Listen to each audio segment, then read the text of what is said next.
Cordoba, bonjour. C'est toujours un plaisir de te retrouver à Polymanga. Mais tu es un habitué, tu es un peu comme chez toi. C'est vrai que ça fait très longtemps que je viens à Polymanga. J'ai fait toutes les années depuis 2007. Et du coup, je sais pas, c'est ma 15e aussi. C'est vrai que c'est impressionnant parce que depuis 2007, donc moi je te connaissais en tant que dessinateur de BD. Et tu as réussi en fait à créer ta propre école. Comment ça s'est passé?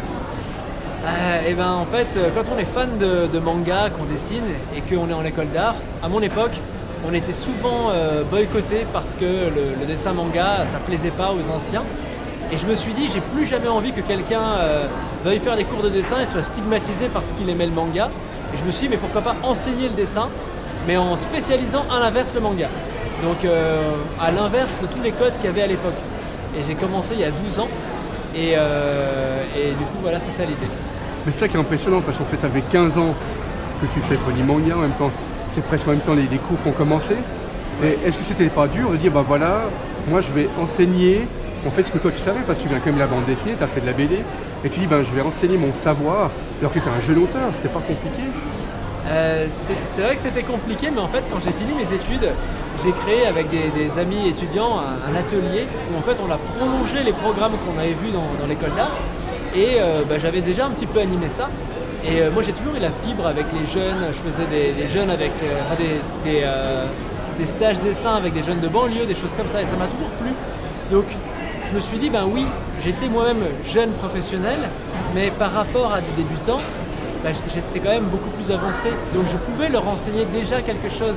Et à fur et à mesure que moi j'ai progressé, mon niveau a progressé, je pense que c'était toujours plus pertinent ce que je faisais avec les étudiants pour leur apprendre. Donc toi, quand tu leur apprends, c'est aussi bien tablette numérique, dessin, mais comment tu... C'est d'abord le papier ou c'est directement tu... C'est d'abord le papier parce que je persiste, je suis un petit peu ancien là-dessus, je persiste à penser que si on sait dessiner sur une feuille, on sait dessiner partout. Et que c'est pas forcément évident de dessiner en digital, mais que en digital il y a beaucoup d'outils qui peuvent transformer, modifier, etc.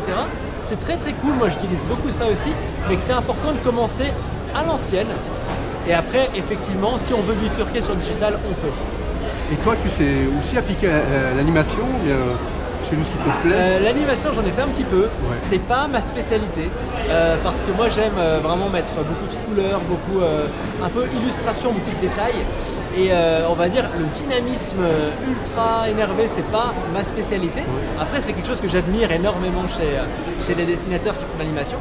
Et du coup, on en fait un petit peu au cours. Sur Photoshop, on peut faire de l'animation déjà un petit peu. Donc c'est ce que je fais, mais c'est clair que je pense qu'il y a des gens qui sont plus compétents que moi pour l'animation à proprement parler. Et tu viens de la bande dessinée, est-ce qu'un jour tu vas revenir à la BD? Ça c'est toujours un truc compliqué. Je pense que la bande dessinée en vérité a pas mal de problèmes à l'heure actuelle. Pas mal d'auteurs sont très concernés là-dessus et je partage tout à fait cette position. Donc la bande dessinée, je ne sais pas si je vais y revenir.